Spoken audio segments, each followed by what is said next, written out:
नमस्कार, मैं हूं अंजू पंकज। एक चोरी ऊपर से सीना चोरी। एक तरफ आम आदमी पार्टी नियम कायदों का उल्लंघन करते हुए पूरी दिल्ली में मोदी हटाओ दिल्ली बचाओ के पोस्टर लगा देती है। प्रिंटिंग प्रेस अधिनियम के साथ साथ पब्लिक प्रॉपर्टी एक्ट की धज्जियां उड़ा देती है। और जब उनके कार्यकर्ताओं के खिलाफ कार्रवाई होती है तो आम आदमी पार्टी के यही नेता बिलबिलाने लगते हैं। आम आदमी पार्टी के कर्ता धर्ता दिल्ली के सीएम अरविंद केजरीवाल ऐसा कर क्यों रहे हैं? क्या वो आबकारी घोटाले और पंजाब में ऑपरेशन अमृतपाल के चलते हो रही आम आदमी पार्टी की फजीहत से ध्यान भटकाने की कोशिश कर रहे हैं?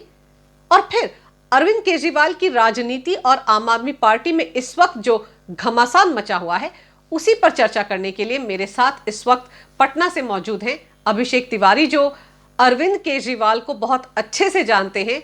वो अरविंद केजरीवाल के साथ करप्शन अगेंस्ट इंडिया के आंदोलन के दौरान भी जुड़े हुए थे और आज वो आम आदमी पार्टी से किनारा कर चुके हैं और उनका भी यूट्यूब पर एक चैनल है जिसे आप अक्सर देखते होंगे। तो इस वक्त अभिषेक तिवारी मेरे साथ जुड़ रहे हैं।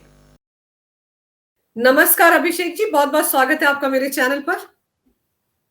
नमस्कार अंजू मैम, और चैनल पे बुलाने के लिए बहुत बहुत धन्यवाद। बहुत दिन से सोच रही थी आपसे बात करती हूँ लेकिन फिर कुछ ना कुछ ऐसा हो जाता था कि कहीं आप व्यस्त हैं, कभी मैं उलझ गई कहीं और, तो मुहूर्त नहीं निकल पा रहा था। लेकिन आज नवरात्र का पहला दिन है, आज बहुत अच्छा मुहूर्त है कि आप मेरे चैनल पर आए।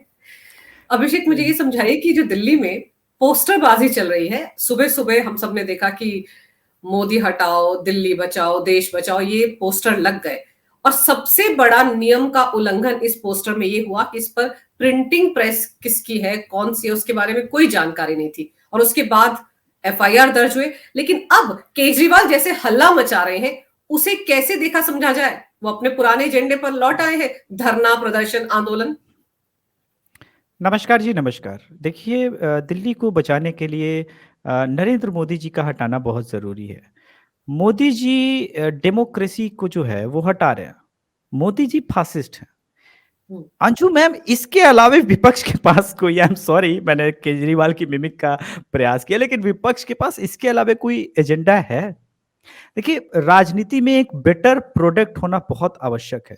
जब मैं इंडिया अगेंस्ट करप्शन से अपनी खुद की नौकरी छोड़ करके जुड़ा था, तो मुझे एक बेटर प्रोडक्ट नजर आया था। भारत की बात हो रही थी, वंदे मातरम के नारे लग रहे थे, भारत माता की जय के नारे लग रहे थे, और कांग्रेस की करप्शन से परेशान था। बेंगलोर के फ्रीडम पार्क में उस वक्त बड़े बड़े आंदोलन से, मतलब उस आंदोलन से जुड़े हुए बड़े बड़े नेता आए थे, और मुझे लगा कि यही टाइम है भारत को बदलने का। और मैं आपके दर्शकों के साथ जानकारी साझा करूं कि मैंने अपनी जेब से 5,000 रुपए का चंदा दिया था। मैं उस दिन को लेकर के आज भी रिग्रेट फील करता हूं, और कभी जब होता है ना, आप मिरर के सामने जाते हैं तो आपको रिकॉल करना होता है कि आपने देश के लिए क्या किया है। तो खैर, अब तो मैं राष्ट्रवादी पत्रकारों में गिना जाता हूं। उस दामन को में जो दाग लगा हुआ था इंडिया अगेंस्ट करप्शन की उस टीम के साथ जुड़ने का, मुझे बड़ा रिग्रेट है कि मैं केजरीवाल को 2010-11 में पहचान नहीं पाया और उसकी आंदोलन के साथ जुड़ा। लेकिन 2013 में मैं पहचान गया कि he is the one of the most opportunist. मैं 2 मिनट में साबित कर दूंगा क्यों। देखिए, अभी केजरीवाल के पास कोई ऑप्शन ही नहीं है ये सब करने के अलावा, क्योंकि केजरीवाल और जेल के बीच की दूरी लगातार कम होती जा रही है जी। इसीलिए वो कह रहा है सब मिले हुए हैं जी, ईडी सीबीआई सब मिले हुए हैं जी। एक आपके दर्शकों के लिए ब्रेकिंग न्यूज बताऊं कि अभी रिसेंटली सत्येंद्र जैन की वाइफ ने केजरीवाल को धमकी दी थी कि उसे बाहर निकलवाओ वरना मैं पूरा भांडा फोड़ दूंगी। और सत्येंद्र जैन ने मनीष कश्यप, सॉरी मनीष सिसोदिया, चूंकि मनीष कश्यप एक बिहार का टॉपिक चल रहा है तो मैंने अभी थोड़ी देर पहले लाइव किया था उस मुद्दे पे, तो निकल गया उससे। मनीष सिसोदिया से भी खुद को अलग किया। पिछले 1 साल से सत्येंद्र जैन अपने वकील के लिए पैसा जो है वो खुद अरेंज कर रहा था। आम आदमी पार्टी ने सपोर्ट नहीं किया।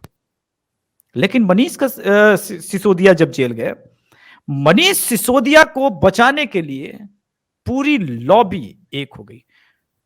अंशु दी, इसमें एक इंपॉर्टेंट चीज है जो हमको और आपको समझना पड़ेगा। जो नई टीम है अरविंद केजरीवाल की इस वक्त की, उसमें और पुरानी टीम में एक अंतर है। पुरानी टीम के दिग्गजों के नाम पढ़िए, शशि भूषण, प्रशांत भूषण, गलती से निकल जाता है ऐसे वामपंथियों के लिए नाम। इस गलती पे किसी को अगर बुरा लगा हो तो आई एम सॉरी, मैं माफी नहीं मांगने वाला। तो और उसमें कुमार विश्वास का नाम, फिर वो एक योया मैंने नाम रखा है, योगेंद्र यादव आंदोलनजीवी का नाम मैंने योया रखा है। तो योया, इन सब में सबसे कम डिजर्विंग मनीष सिसोदिया, लेकिन सारी जिम्मेदारी अरविंद केजरीवाल ने मनीष सिसोदिया को सौंपी। जब कम डिजर्विंग को सारी जिम्मेदारी मिलती है, उसके पीछे का एक लॉजिक होता है, ये मेरा लॉयल आदमी है, ये मेरा ट्रस्टवर्दी आदमी है, इसके नाम पे मैं कुछ भी कर सकता हूं।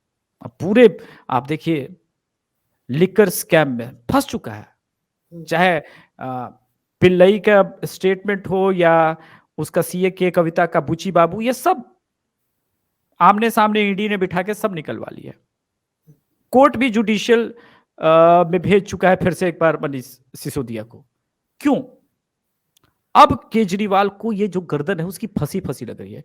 इसी बीच 4 दिन पहले एक और डेवलपमेंट हुआ, पता नहीं आपने अमृतपाल का तो कवर किया होगा, लेकिन उसके पीछे बिहाइंड द जो स्टोरी चल रही है वो आपने कवर किया कि नहीं पता नहीं। भगवंत मान अरविंद केजरीवाल की नहीं सुन रहा है। उसे पता चल गया कि जो आदमी मनीष सिसोदिया को और सत्येंद्र जैन को छोड़ सकता है, वो क्यों मुझे पंजाब पे हुक्म चला रहा है। अभी भी मेरे पास जो 90 विधायक है उसमें से 55 जो है वो उसके गुट को समर्थन कर रहे हैं, और इसी वजह से वो सीएम है भगवंत मान। दिल्ली से उसने कॉल लेने बंद कर दिए, बोला मुझे मत पंजाब बताओ पंजाब में क्या करना है। तो उसने 2 चीजें की है। ये तो होम मिनिस्टर के साथ मिलकर के वो सारे फीडबैक जो है होम मिनिस्टर अमित शाह जी को दे रहा है, और दूसरा जो है वो 2022 में जो अटैक हुआ था, मतलब अटैक होने से बच गए थे पीएम मोदी, वो पूरा उस पर पूरी एक जुडिशियल कमिटी उसने बिठा दी है, जो कि केजरीवाल की लाइन नहीं थी। अगर होती तो ये बहुत पहले काम हो गया रहता। इस वजह से भी केजरीवाल परेशान है। यानी जब बुरे दिन शुरू होते हैं ना तो सब तरफ से होते हैं। अब उसके पास एक ही ऑप्शन है। अभी एक और G8 की मीट होने वाली थी इनकी, वो भी फ्लॉप हुआ। उसमें खुद भगवंत मान भी नहीं गया उस पूरे मीटिंग में। क्यों नहीं गया?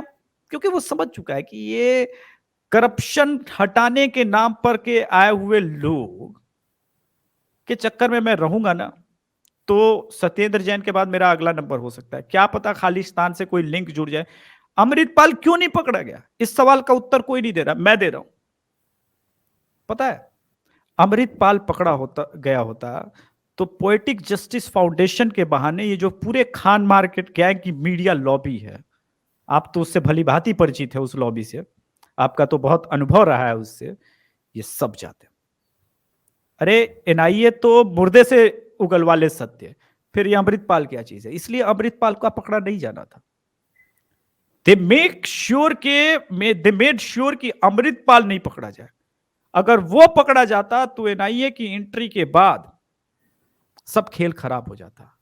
ये पूरा किसान आंदोलन, पोएटिक जस्टिस फाउंडेशन का फंडिंग राइज, देखिए हमको ये समझना पड़ेगा कि कैप्टन अमरिंदर सिंह जी जब पंजाब के सीएम थे, वो लगातार इस बात को कह रहे थे कि पिछले कुछ दिनों से पंजाब में ड्रोन उड़ रहे हैं और गन्स गिराए जाते हैं, बहुत अलग अलग चीजें हो रही है।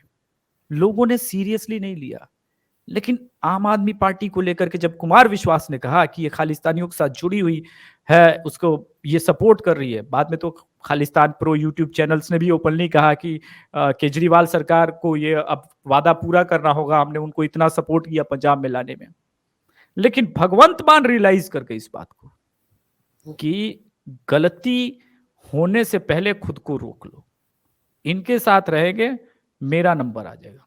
यही पोस्टर वार की सच्चाई का कारण है। ये जो बिलबिलाहट है ना अंजू मैम, ये बहुत खतरनाक है। इनको समझ में नहीं आ रहा है कि इस वक्त करें तो क्या करें। और जब भी केजरीवाल फ्रस्ट्रेट होता है, ये केजरीवाल की क्या हिस्ट्री है, जब भी फ्रस्ट्रेट होता है तो वो इस प्रकार की हरकतें करता है। और सिर्फ केजरीवाल ही नहीं, उसके गैंग के सभी लोग। आप याद कीजिए एक और पोस्टर चला था हैंडसम मनीष सिसोदिया वाला, गौतम गंभीर के प्रकरण में अतिशी मार लेना उसमें थी शामिल, याद है ना? इस प्रकार का पोस्टर चलाने में वो माहिर आदमी है। और अब खुल के आ गए हैं कि मोदी हटाओ देश बचाओ, लेकिन आपके पास प्रोडक्ट और विजन क्या है? करप्शन। इस करप्शन हटाने को लेकर के, करप्शन के आंदोलन से, एंटी करप्शन के आंदोलन से जन्म लेने वाली पार्टी अगर सबसे बड़ी करप्ट पार्टी बन के निकलती है, तो वो मोदी को हटाए तो कैसे हटाए? समस्या यहां है जी। लेकिन अभिषेक, जैसे आपने बताया कि भगवंत मान को समझ में आ गया है कि भाई अब मैं दूरी बना के रखूं एक ऐसे सीएम से जो कि एक शहर का सीएम है, मैं तो एक फुल फ्लेज्ड स्टेट का सीएम हूं और पुलिस मेरे अंडर आती है। और अब तो खबरें आ रही कि गुरुवार को ये लोग दिल्ली के जंतर मंतर में इसी पोस्टर को लेकर जो कार्रवाई हुई है, जो 6 लोग इनके गिरफ्तार हुए हैं, 100 से ज्यादा एफआईआर हुई, उसे बिलबिला गए हैं, तो अब कल ये धरने पर बैठने वाले हैं जंतर मंतर पर। और खबरें आ रही कि भगवंत मान भी उस प्रदर्शन में शामिल होने के लिए आ रहे हैं। तो जब भगवंत मान का अपना राज्य जल रहा है, 5 दिन हो गए हैं, अमृतपाल कहीं मिल नहीं रहा है, ड्राइवर मिल गया, उसका फाइनेंसर मिल गया, उसके 114 समर्थक मिल गए, चाचा मिल गए, लेकिन जिसके लिए ये ऑपरेशन किया गया वही नहीं मिल पाया। तो ऐसी स्थिति में भगवंत मान क्या दिल्ली आएंगे? दिखावे के लिए आ भी सकते हैं, लेकिन देखो, धरना प्रदर्शन, इसी से तो आम आदमी पार्टी का जन्म हुआ है। और अभी केजरीवाल के पास ऑप्शन क्या है? मनीष सिसोदिया जा चुके हैं, और आपको भी पता है कि सत्ता के गलियारों में बड़ी जोरदार चर्चा है कि सत्येंद्र जैन ने कहा कि भाई ये मुझे सपोर्ट नहीं कर रहे, इसलिए मैं ईडी का सरकारी गवाह बनने को तैयार हूं। जब से ये चर्चा दिल्ली के सत्ता के गलियारों में शुरू हुई है, केजरीवाल बहुत टेंशन में, क्योंकि पता है सारा फाइनेंशियल मैटर। और उसने बोला था अभी तक तो कि मेरी याददाश्त चली गई थी कोरोना में, अब अचानक से याददाश्त वापस आएगी, तो ये भी तो याददाश्त वापस आएगा कि उसमें जो असली खिलाड़ी था, जो नटवर लाल था, वो कौन था। तो वापस वही धरना प्रदर्शन प्रोटेस्ट। देखिए, जब आपके पास कुछ ना हो तो ये वाला ऑप्शन इंडिया में सबसे बेस्ट ऑप्शन है, धरना प्रदर्शन। क्योंकि इस देश में बेरोजगारों की एक सीमित संख्या, असीमित संख्या है, जहां पे 500-500 रुपए बुला करके, क्योंकि बिहार से मैं हूं और आप जानती है इस तरह की पॉलिटिकल एक्टिविटीज को कवर कर करके ही मैं आगे आया हूं, तो मैं जानता हूं कि रैलियों में भीड़ कैसे बुलाए जाते हैं, उसकी नस नस को मैंने देखा है। यूपी के पूर्वांचल में भी इलेक्शन जब कवर कर रहा था, तो अरविंद केजरीवाल इसमें माहिर है।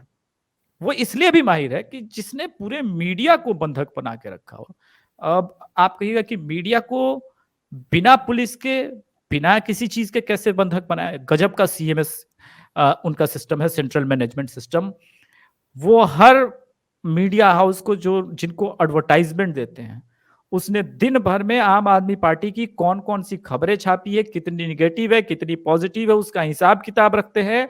और महीने के आखिर में डायरेक्टली प्रेजेंटेशन दिया जाता है अरविंद केजरीवाल को, और फिर फंड दिया जाता है। जिस दिन ये स्कैम बाहर निकला ना कि आखिर एक शहर के मुख्यमंत्री के पास कितना कूद पैसा है, जो बिहार के लोगों को भी, पत्रकारों को भी फंड कर रहा है, दिल्ली के पत्रकारों को फंड कर रहा है। और देखिए, ये समय है मीडिया में, चूंकि आप इसमें माहिर हैं, आगे निकलने के लिए, टीआरपी के लिए पैसे की बहुत जरूरत है। और ये समय है आगे निकलने का। उसमें हर मीडिया चाहता है कि हमारे पास एडवर्टाइजमेंट हो, क्यों हो कोई फर्क नहीं पड़ता। वरना जब सोचिए, एडवर्टाइजमेंट अखबारों ने दिया था दिल्ली में कि 300 करोड़ में हमने फ्लाईओवर बना दिया, किसी मीडिया हाउस ने फैक्ट चेक किया? क्या यही मीडिया का काम है? कभी नहीं ये सब मीडिया का काम हो सकता। लेकिन मीडिया की दुर्गति बना दी है, पैसे के बल पे खरीद लिया है, तो धरना प्रदर्शन ही उपाय बचता है, क्योंकि फिर मीडिया उसको कवर करेगी, और तब फिर वापस उसी भावनात्मक, जिसको कहते हैं सेंटिमेंटल चीजों को रेज करके वापस उस पोजीशन पे पहुंचेंगे कि देखिए जी, मैं तो कट्टर ईमानदार हूं जी, ये मेरी पत्नी है, मैं टेरी कॉटन का तुच्चा सा शर्ट पहनता था जी, चप्पल पहनता था जी, इन लोगों ने सत्ता में बिठाया तो थोड़ा बहुत मोटा भी हो गया जी, वरना मैं तो सिंगल पसली का आदमी था जी। अब मोदी जी सब मुझसे छीनना चाहते हैं जी। अरे तो हमें सीएम बनवाया ही क्यों जी? अमानतुल्लाह खान को देखिए जी, रोहिंग्या बसाने में कितना सक्सेसफुल हो गया जी, ये निकालना चाहते हैं जी, ये सब जो है एंटी मुस्लिम है जी। यही सारी चीजें हैं, और बस यही करना है उनको। इसके अलावा उनके पास कुछ भी एक न तो विजन है। देखिए, मैंने सरकारी स्कूलों का अध्ययन किया है, अनफॉर्चुनेटली दिल्ली की मीडिया ने नहीं किया। आरटीआई से हमारे एक्टिविस्ट हैं, हमारी टीम एटीएस में, उन्होंने जानकारी मंगवाई कि कितना प्रतिशत रिजल्ट हुआ और कितने प्रतिशत सरकारी स्कूलों में शिक्षक नहीं है। हम्म। मैं कांग्रेस का घोर आलोचक हूं, लेकिन शीला दीक्षित को मैं मानता हूं। उसने जो सरकारी स्कूलें बनाई वो कमाल की, और केजरीवाल सरकार ने पिछले 9 सालों में एक भी सरकारी स्कूल नहीं बनाया।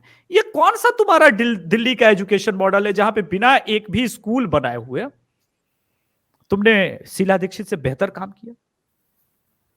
जिसने स्कूल बनवाए, जिसने बेंचेस लगवाए, उसका कुछ नहीं। तुमने कुछ 4-5 स्कूलों को टारगेट करके उसको मॉडिफाई किया और वो बेस्ट शिक्षा मॉडल हो गया। नहीं, दिल्ली में शीला दीक्षित के समय 99% रिजल्ट्स थे। आज ड्रॉप आउट आज जो है वो रिजल्ट 82% के आसपास है। लगभग 70% सरकारी स्कूलों में फिजिक्स का शिक्षक नहीं है।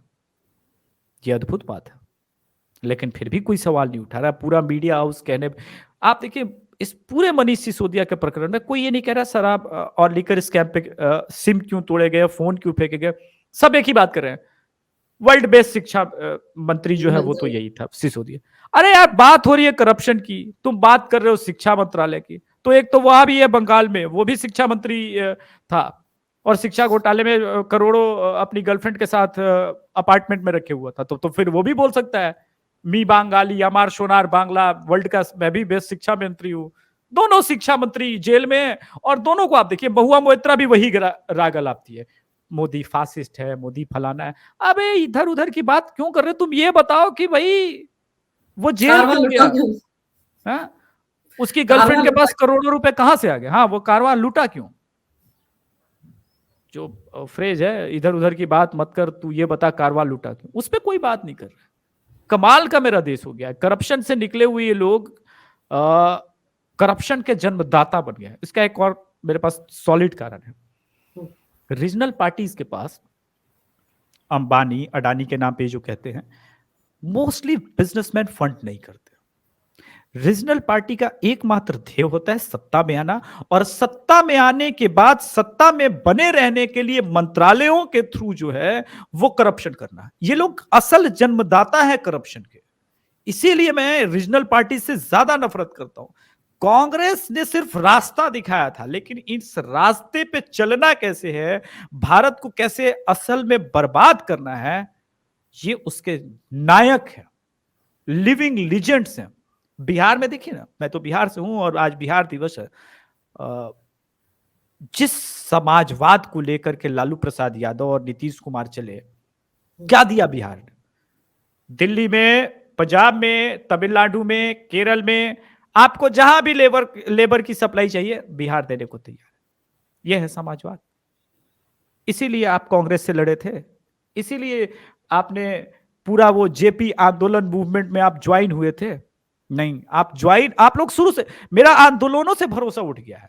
जब केजरीवाल को देखता हूं, मुलायम सिंह यादव का मैं हिस्ट्री पढ़ता हूं, और चूंकि मैंने उनको कवर भी किया, देखा भी बहुत, नीतीश कुमार, लालू प्रसाद यादव, मेरा अंजुमन आंदोलन से ही भरोसा उठ गया। इस देश में कोई अब सच्चा आदमी भी कोई आंदोलन करने जाएगा तो मुझे लगेगा उसके पीछे उसका पॉलिटिकल मोटिव है और कुछ नहीं, ये देश की बर्बादी का कारण बनेगा। जी अभिषेक, जो इंडिया अगेंस्ट करप्शन का आंदोलन था, हम सब ने देखा रामलीला मैदान में कैसे फला फूला वो आंदोलन, और आप चूंकि उस आंदोलन से जुड़े भी रहे और आप भी ये सोचकर अन्ना हजारे की उस टीम के साथ जुड़े कि आपको लगा कि एक बदलाव आएगा। लेकिन अब जब इतने साल गुजर गए, अन्ना हजारे तो बहुत पहले ही अरविंद केजरीवाल से पीछे हट गए थे। उन्होंने तो बहुत पहले ही किनारा कर लिया था, क्योंकि वो लगातार कहते थे कि इस आंदोलन से जुड़ा कोई भी शख्स राजनीति में नहीं आएगा। सबसे पहला तो यही रूल तोड़ दिया था अरविंद केजरीवाल ने, और उसके बाद बच्चों की कस्में खाई, फिर राजनीति में आए, कांग्रेस को गालियां दे देकर सत्ता हासिल की दिल्ली की, लेकिन फिर पहले ही मौके में कांग्रेस का समर्थन लेकर उन्होंने सरकार बना ली। तो ये अरविंद केजरीवाल का चेहरा सबसे पहले दिख गया था। लेकिन आज जब इतने साल के बाद आप अरविंद केजरीवाल को ये सब करते हुए देखते हैं, करप्शन के नाम पर बचाव करते हुए दिखते हैं, कैसे वो सिर्फ, मतलब कहते हैं ना आजकल की डिफेंसिव होने से अच्छा ऑफेंसिव हो जाओ, कोई मुद्दा ढूंढ लो, वही वो कर रहे हैं। तो कैसा लगता है आपको वो अरविंद केजरीवाल और आज का केजरीवाल, क्या फर्क देखते हैं आप? नहीं, फर्क तो बहुत है। फर्क ये है कि मैं पहचान नहीं पाया उस दुबले पतले आदमी को जो अपने से डबल एक्सल की साइज का शर्ट पहनता था जानबूझ करके। देखिए उसने जो कॉमन मैन का गेटअप तक धरा। मुझे लगता है कि अमिताभ बच्चन भी इतना अच्छा एक्टिंग नहीं किया होगा पूरे लाइफ में, या जो और भी टॉम क्रूज या जॉर्ज क्लूनी, जिन भी हम एक्टर्स के नाम जानते हैं बड़े, डेनियल क्रेग, ये लोग कुछ नहीं है उसके सामने। ये लोग तो अभी अभी नेता बने हैं, वो बाईबॉर्न नेता था। अभिनेता और नेता के बीच का ये डिफरेंस है। लेकिन जो बेवकूफ बनाया लोगों को, वो कमाल था। लेकिन पहली बार 2013 में ही मुझे समझ में आ गया था कि इसके अंदर एक लेफ्ट इकोसिस्टम की मुझे बू आने लगी थी। उस वक्त गूगल और ये उतना पॉपुलर नहीं था क्योंकि नेट बहुत महंगा था। लेकिन फिर भी जब मैंने पूरा फोर्ड फाउंडेशन वगैरह को छान मारा, तो मैं बोला मुझे पहले अलग होना पड़ेगा इस चीज से। और उसी वक्त आपको याद होगा कि इंडिया अगेंस्ट करप्शन 2 भाग में विभाजित हो गई थी। देखिए, ये केजरीवाल शुरू से ही वो रहा है।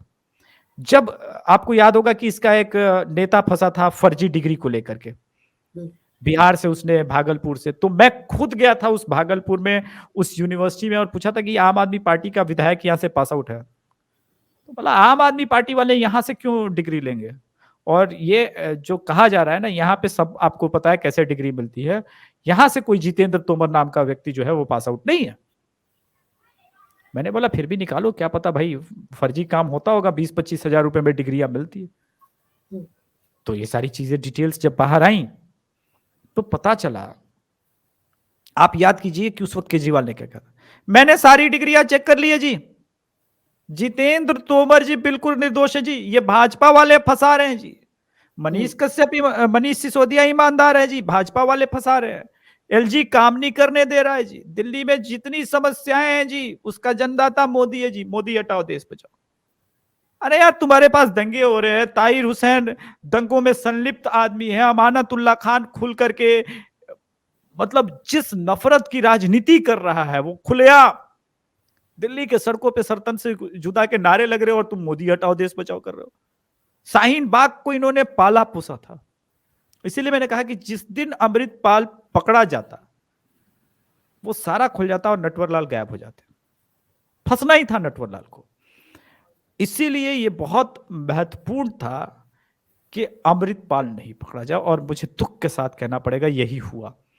काश, क्योंकि मैंने पीएफआई के रेड को, फुलवारी शरीफ जो बिहार में हुआ था, अमित शाह का प्लान हो और वो फेल करे, हो नहीं दिखा मुझे। क्या क्रैकडाउन हुआ था पूरे फुलवारी शरीफ में, हम मीडिया वालों का एक कैमरा तक नहीं पहुंच पाया। फिर अमृतपाल के भागने की और लीक होने की खबर, ये सब कैसे आई मीडिया में? मीडिया को किसने ये सारी चीजें बताई? कौन था पंजाब पुलिस में? अभी सवाल हाईकोर्ट ने भी पूछा है कि तुम्हारे पास 80,000 पुलिस वाले थे और अमृतपाल भाग गया। अरे वो दाऊद इब्राहिम है क्या भाई? कैसे करने गए थे तुम लोग रेड? दाऊद इब्राहिम तो पहले भाग गया था, तो लॉजिक समझ में आता है। तुम रेड करने जा रहे हो पंजाब के अंदर वो आदमी, और फिर भी भाग जा रहा है। पंजाब की तुमने सीमाएं सील नहीं की। ये बताता है कि जो मैं जिस तरफ इशारा करना चाह रहा हूं, इसका खेल बहुत बड़ा। आप देखिए कि एम्स्टर्डम से लेकर के यूके, हर जगह भारतीय दूतावासों पे हमले हो रहे हैं। सांप के दुम पे पांव रखा है ना अमित शाह जी और इन लोगों ने, तो ये छटपटाहट होगी और ये बढ़ेगी बिलबिलाहट। आने वाले समय में 2024 का चुनाव का नाम मैंने जो है पानीपत का चौथा युद्ध रखा है, और उसके भी मेरे पास कारण है। पानीपत का युद्ध जब भी भारत में हुआ, भारत का जो भविष्य, फ्यूचर है, वो अगले 100-150 साल के लिए कंप्लीटली बदल गया। 2024 का चुनाव कुछ ऐसा ही है। अगर नरेंद्र मोदी फुल फ्लेज्ड फिर से सत्ता में आते हैं, तो आज तक इनको ये बड़ा गर्व उसके साथ कहते हैं ना कि सरकार किसी की भी हो, सिस्टम हमारा है। वो सिस्टम में बदलाव दिखना शुरू हो गया है। वो सिस्टम में अब लोग बदले जा रहे हैं, इंक्लूडिंग न्यायालय की मैं बात कर रहा हूं। तो ये परेशानी है लेफ्ट इकोसिस्टम को, और इसीलिए आप देख सकती हैं कि इवन जुडिशियल में बैठे हुए टॉप मोस्ट लोग जो है वो खुल करके उद्धव ठाकरे का नाम ले रहे हैं, उद्धव ठाकरे के साथ खड़े हो जाते हैं। तो ये जो चेंज आना बहुत जरूरी है, और इसको भी पता है, और तमाम पार्टियों को पता है कि मोदी सरकार को हटाना बहुत जरूरी है। क्योंकि मोदी सरकार अगर इस बार आ गई, कितने चुनाव समाजवादी पार्टी हारेगी, उसके पास पैसे खत्म। आरजेडी का भी वही हाल होना है। तो ये जितने भ्रष्ट नेता और करप्शन की पैदाइश है, ये सब जब बर्बाद हो जाएंगे, तो ऑब्वियस सी बात है इनको अपनी बर्बादी दिख रही है, और उससे बचने के लिए किसी स्तर तक जाएंगे। मुझे डर है कि कहीं आने वाले समय में मोदी समर्थकों पे खुलेआम हमले ना हो सड़कों पे, वो भी बहुत देखना पड़ेगा, हमें केयरफुल होना पड़ेगा उस मामले में भी। अभिषेक, आपने अरविंद केजरीवाल को बहुत करीब से देखा है। क्या वो नार्सिसिस्ट हैं? क्या वो किसी ऐसे शख्स को अपनी पार्टी में बर्दाश्त नहीं कर पाते जो उनको कल जाकर चुनौती दे? क्योंकि अगर हम उनका इतिहास देखें, जिस तरह से योगेंद्र यादव हो, आशुतोष हो, या फिर कुमार विश्वास हो, शांति भूषण हो, इन सबको जिस तरह से किनारे लगाया गया, ये वो लोग थे जो शायद कल को आगे बढ़कर कहीं ना कहीं अरविंद केजरीवाल को चुनौती दे सकते थे, उनकी गद्दी के लिए खतरा पैदा हो सकता था। क्या इसलिए इनको किनारे किया गया? और अब मनीष सिसोदिया, जैसे कि आपने भी कहा कि बहुत ज्यादा कॉम्पिटिटिव नहीं थे, इसीलिए भरोसेमंद थे, तो अब अरविंद केजरीवाल को लग रहा है कि उनकी गद्दी भी खतरे में आ सकती है, और अब उनके आसपास जो भरोसेमंद लोग थे, चाहे वो सत्येंद्र जैन हो या सिसोदिया हो, वो नहीं बचे हैं। और ये जो दो नए मंत्री बनाए गए हैं, सौरभ भारद्वाज या आतिशी, ये उनके कोई भरोसेमंद लोगों में से तो नहीं है। अभी तो जो कम से कम वर्तमान में केजरीवाल के साथ आसपास बाकी बचे विधायक हैं, उनमें से तो सबसे दो भरोसेमंद यही थे, और हम सबने ये तो अंदाजा लगा दिया था कि इन दोनों के जाने के बाद यही दोनों मंत्री बनने वाले हैं, और यही दोनों बने भी। कि ये बात आपने सही कहा कि वो शुरू से ही, देखिए, सिर्फ पार्टी से नहीं निकलवाया था, बाउंसर बुला के प्रशांत प्रदूषण, ओ सॉरी गलती से निकल गया, प्रशांत भूषण को पिटवाया था। जो आंदोलन जीवी है, जो यूपी इलेक्शन में कह रहा था भाई अब हमने आपके लिए पिच बना दिया, किसान आंदोलन के नाम पे अराजकता फैला दी, अब हम आपको यूपी चुनाव कैसे जितवा दें। और वैसे मुझे फील होता है चलो ठीक है, बाउंसर से पिटवाने वाले लोग भी थे, चलो कोई दिक्कत नहीं, लेकिन ये एटीट्यूड जो बताता है कि मैं स्वयं कितना बड़ा फासिस्ट हूं, और इस प्रकार के लोग जो है ना, वो पूरी तरह से, मैंने कहा ना, ये पारंगत देता है, जो पिटवाएगा भी, मोदी को भी बता, अच्छा खुद फासिज्म का काम करेगा और मोदी को क्या, वो फासिस्ट है जी, हनुमान चालीसा भी गाएगा और हनुमान मंदिर हटवाने का भी काम करेगा। आप इसके करतूत देखिए, ये इतना श्रूड आदमी है कि किसी को बर्दाश्त नहीं करता। मीडिया इसके खिलाफ लिख देगा, अगले दिन उसकी जो है ना एडवर्टाइजमेंट बंद हो जाती है। इसीलिए मैंने कहा कि मीडिया को इसने बंधक बना के रखा है। ये आदमी इस समाज के लिए बहुत डेंजरस है। मैं कांग्रेसी को सत्ता में बर्दाश्त कर सकता हूं। मेरा एक बहुत पहले का इंटरव्यू है जयपुर डायलॉग्स या किसी और चैनल पे, जब मैंने कहा था कि देखिए मैं पंजाब का बुरा होते हुए नहीं देखना चाहता, अकाली ना आए, बीजेपी ना आए, कांग्रेस आ जाए, मगर ये आम आदमी पार्टी नहीं आनी चाहिए।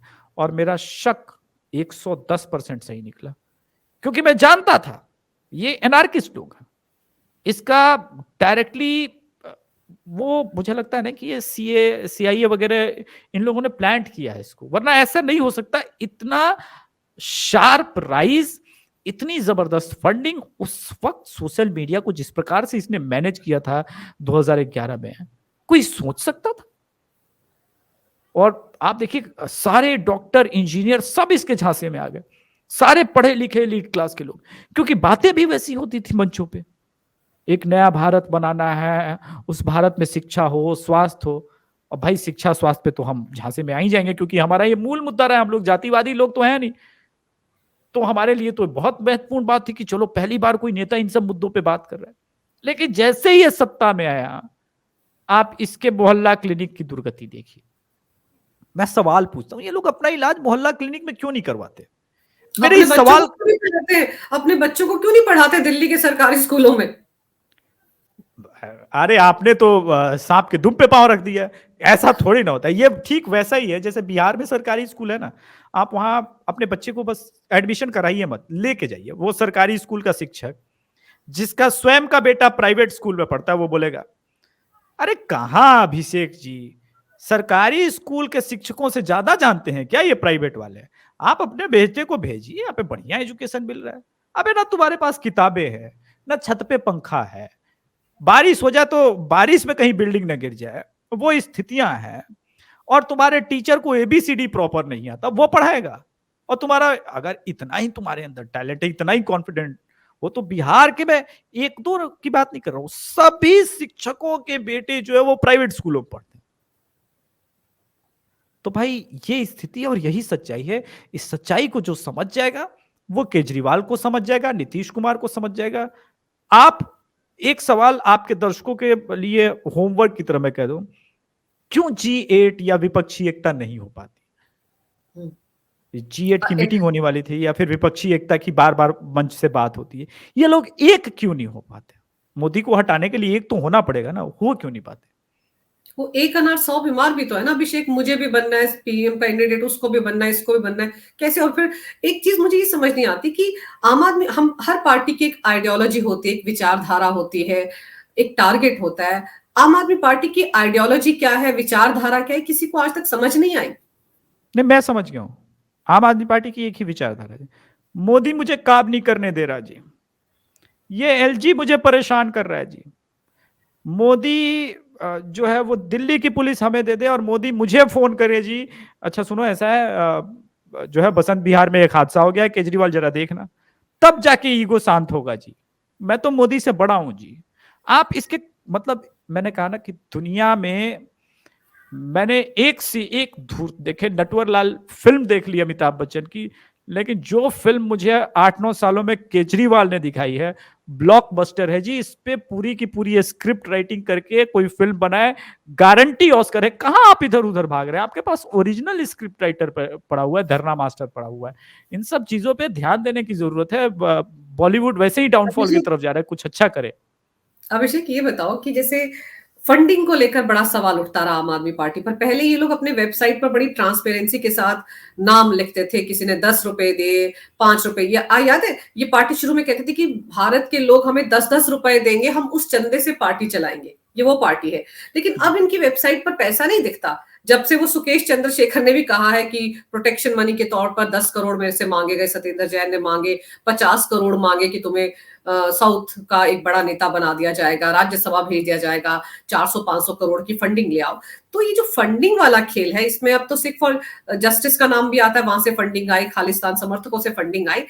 अब जब अमृतपाल को लेकर एक खुलासा हो रहा है कि उसे आईएसआई ने फंड किया है, तो एक थ्योरी है ना, A is equal to B, B is equal to C, तो obviously A is equal to C हाँ, हो जाता है ना। तो क्या हो ये ही जाता। माना जाए कि आईएसआई की फंडिंग अगर अमृतपाल को मिली है, अमृतपाल का आम आदमी पार्टी से कनेक्शन है, तो आम आदमी पार्टी को भी तो फंडिंग वहां से आई होगी आईएसआई से। अरे गारंटी आई है, क्या बात कर रही है? मैं यही तो साबित करना चाह रहा हूं। देखिए, गोवा इलेक्शन की मैं बात बता रहा हूं। ये जो लिकर स्कैम चला था, गोवा में इलेक्शन होना था और ये बहुत टेंशन में थे सब कि यार कहां से फंडिंग है। तब साउथ इंडियन लॉबी, मैंने उसका नाम रखा है, जिसमें अरुण के पिल्लई है, उसका बुच्ची बुच्ची बाबू बाबू, है, के कविता का वो पूरा, कविता। इन लोगों ने बनाया। यार कहां चक्कर में पड़े हो? 400-500 करोड़ तो यूं तुम्हारे हाथ में पड़ा हुआ है। नया पॉलिसी बनाओ और देखो फिर फंडिंग ही फंडिंग। आपको याद होगा गुजरात इलेक्शन के समय कैश पैसे पकड़े जा रहे थे आम आदमी हम्म, पार्टी वालों के पास। हम्म। ये क्यों कैश पैसे? अच्छा, फंसा क्यों ये? जो गुजरात में और इसका कैंपेन सोशल मीडिया पे करने वाला है, वो अरुण के पिल्लई ने उसको 10-10%, 20-20% जो पैसे ट्रांसफर कर रहे थे, उसको अपने अकाउंट से ट्रांसफर कर दिए।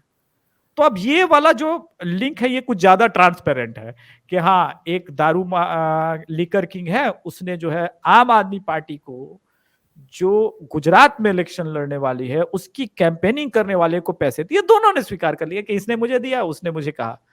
इसी वजह से ये सारी चीजें हुई है। तो देखिए, पैसे नहीं होंगे तो पीएम कैसे बनेंगे?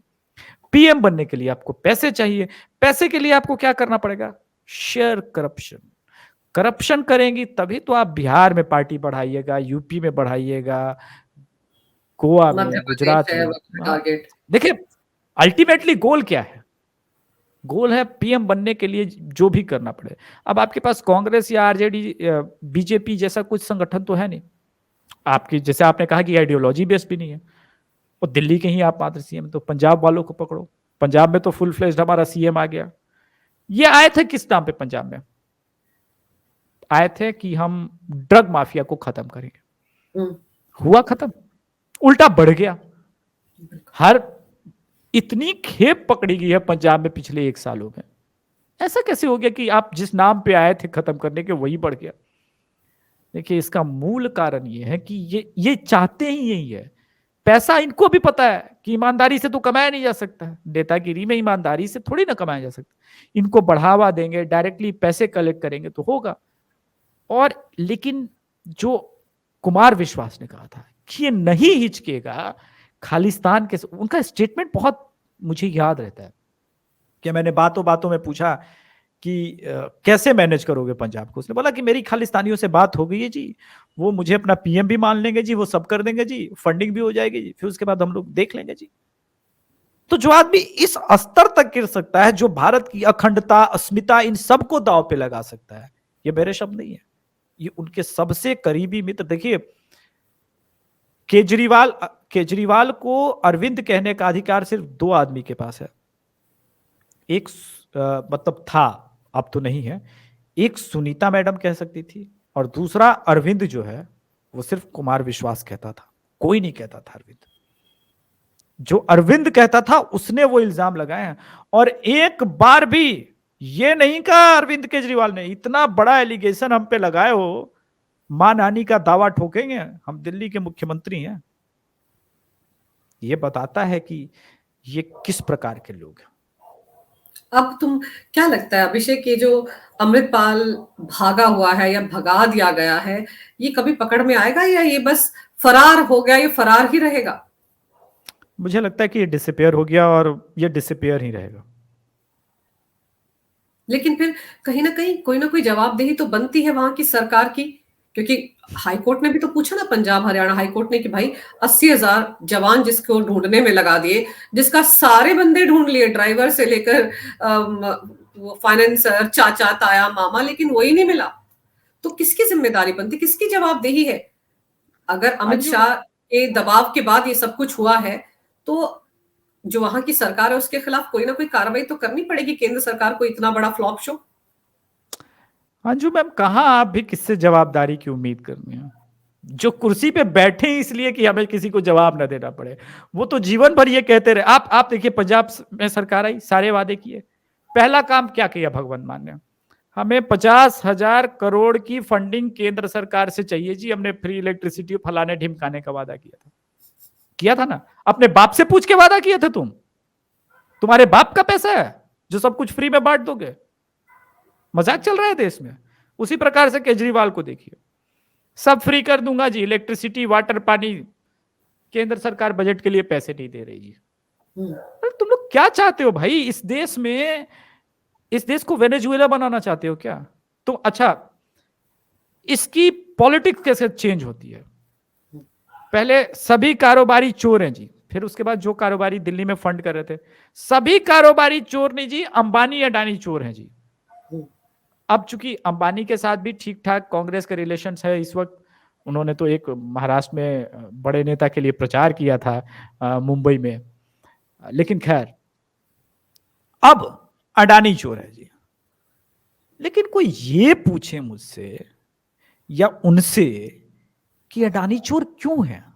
18 राज्यों में उसका बिजनेस है, सारी छत्तीसगढ़ की संपदा कांग्रेस ने दे रखी है अडानी को, राजस्थान में सारे प्रोजेक्ट दे रखे हैं, पंजाब सरकार ने दे रखे हैं, और अडानी चोर है जी।